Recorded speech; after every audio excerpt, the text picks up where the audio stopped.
यह एक वास्तविक कहानी है। 2006 में 4 टॉय गन के साथ 6 लुटेरों ने 25 मिलियन अमेरिकी डॉलर की राशि को आसानी से रियो डी जनेरियो के तट से लूटा था। क्या अधिक आश्चर्यजनक है कि सदी की इस लूट का मास्टरमाइंड फिल्म का मुख्य पटकथा लेखक भी है। जिस तरह से वे बैंकों को लूटते थे और भाग जाते थे, दूसरे उनकी प्रशंसा करते हैं क्योंकि दूसरे चोर पकड़े न जाने के उपाय सोच रहे हैं, लेकिन वे पकड़े जाने का उपाय सोचते हैं। कहानी एक बरसात की रात से शुरू होती है। एक मेज दौड़ा और चायों पर सारा पानी छिड़क दिया। उसने गुस्से में सिगरेट को जमीन पर पटक दिए। अप्रत्याशित रूप से सिगरेट पानी के साथ बह गई और एक गटर से नीचे गिर गई। चायो ने सिर उठाया तो उसके सामने रियो बैंक है। चायो ने तुरंत पानी का पीछा किया, पूरे में दौड़ा। निश्चित रूप से उसे पता चला यह वो क्षेत्र है जहां शहर के भूमिगत कुएं पुल के नीचे निकलते हैं। उस समय चायो के मन में एक विचार आया था। वो उस बैंक को लूटना चाहता था, तो चायो को तुरंत एक दोस्त मिल गया जो एक इंजीनियर है और एक पेशेवर चोर भी मिला। फिर तीनों बैंक के सामने बने गटर के कवर पर गए। एक निर्माण फीता उसमें से गिराया। फिर उन्होंने नाले में कदम रखा जिसे चायो ने पहले खोजा था और उन्हें फीता दिखा। यह जगह बैंक से सिर्फ 18 मीटर की दूरी पर है। फिर उन्होंने साइकिल के टायरों का इस्तेमाल किया। चुपचाप योजना पर अमल करने के लिए गटर ले कवर से बैंक के दरवाजे तक की दूरी नापी गई, लगभग 7.1 वर्ग मीटर। पाइथागोरस प्रमेय के अनुसार वे आसानी से दूसरी तरफ के झुकाव की लंबाई और कोण की गणना कर सकते हैं तथा दूसरी भुजा का झुकाव कोण उन्होंने तुरंत चिन्हित कर लिया।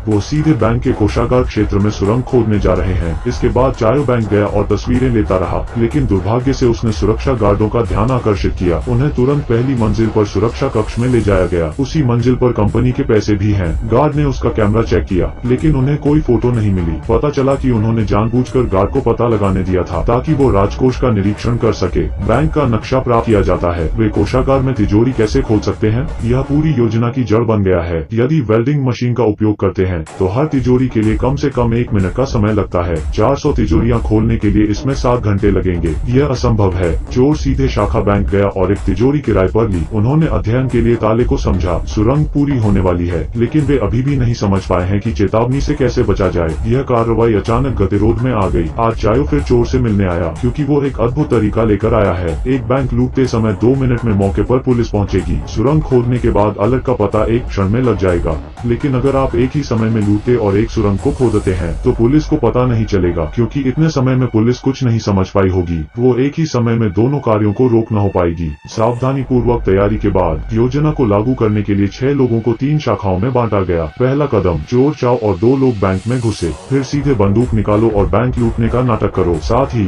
भवन के सभी निकासों को बंद कर दिया। पुलिस को रिपोर्ट करने के लिए सुरक्षा गार्ड की प्रतीक्षा करें। फिर उसे बाहर ले गए और पुलिस को रिपोर्ट करने के लिए कहा कि बैंक में है 20 बंधक हैं। चरण 2, सीवर में प्रतीक्षा कर रहे साथियों को सुरंग में प्रवेश करने की घोषणा की गई। चरण 3, पहचान उजागर करने से बचने के लिए सभी कैमरों को नष्ट कर दिया गया। इस दौरान साथियों ने हथौड़े का प्रयोग किया और दीवार तोड़ डाली। दोनों टीमें सफलतापूर्वक मिली। आगे पूरी योजना का सबसे महत्वपूर्ण चरण है तिजोरी खोलना। इंजीनियर घर में बना अनलॉकिंग डिवाइस लेकर आए। यह वास्तव में एक पोर्टेबल एयर कंप्रेसर है। लॉक को अनलॉक करने में केवल 7 सेकंड लगते हैं। फिर वे तिजोरियां खोलते रहे मानो गुप्त उपहार बक्से खोल रहे हों। इस समय तक पुलिस ने बैंक को घेर लिया है। चोर को पुलिस से बातचीत के लिए फोन आया और यह भी उनकी योजनाओं में है। चायो ने एक नोटबुक खरीदी जो अपराधियों और पुलिस के बीच बातचीत करना सिखाती है। चोर को उसे याद करने को कहा। अधिक पेशेवर दिखने के लिए चोर ने एक्टिंग की स्पेशल क्लास भी ली। पुलिस और चोर सवाल जवाब कर रहे हैं। पुलिस उनकी बातों में आने लगा क्योंकि उसे विश्वास नहीं हो रहा था कि बैंक डकैती का असली मकसद सिर्फ समय बढ़ाने के लिए है। इस समय एक बूढ़ी औरत का फोन बज उठा। उसने कहा आज उसका जन्मदिन है। चोर ने तुरंत उसे दिलासा दिया। उन्हें जश्न मनाने के लिए केक के एक छोटे टुकड़े की तलाश है।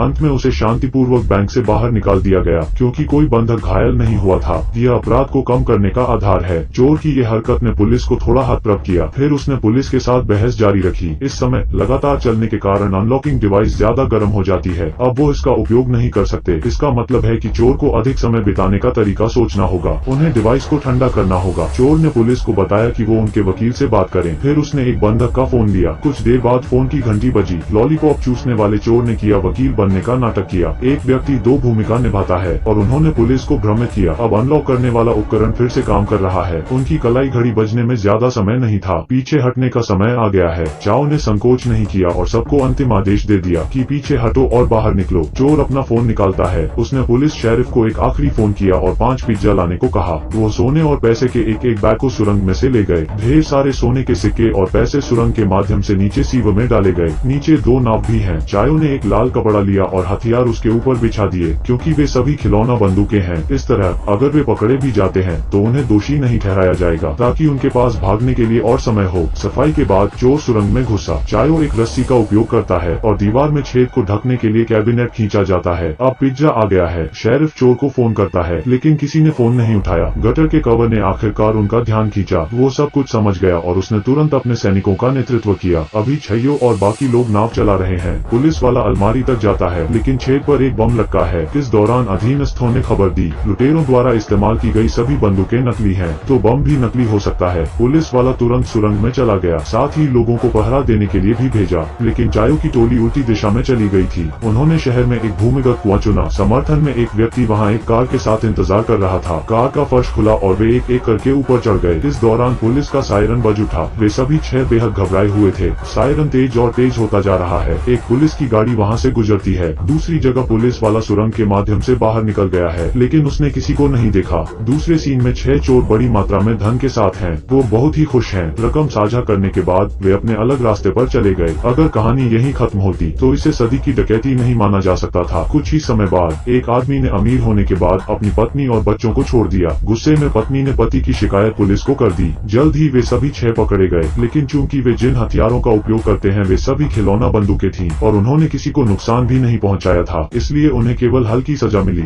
और चाओ इस योजना का मास्टरमाइंड था। केवल 1 साल और 7 महीने की जेल की सजा के बाद वो जेल से छूट गए। उन्होंने अमीर लोगों का जीवन जीना जारी रखा। रियो के बैंक से लूटी गई विशिष्ट राशि के बारे में क्या? अब तक यह रहस्य बना हुआ है। जेल में फंसना भी उनकी योजना में एक हिस्सा था, क्योंकि इसी तरह उन्हें बोलने का अधिकार मिलता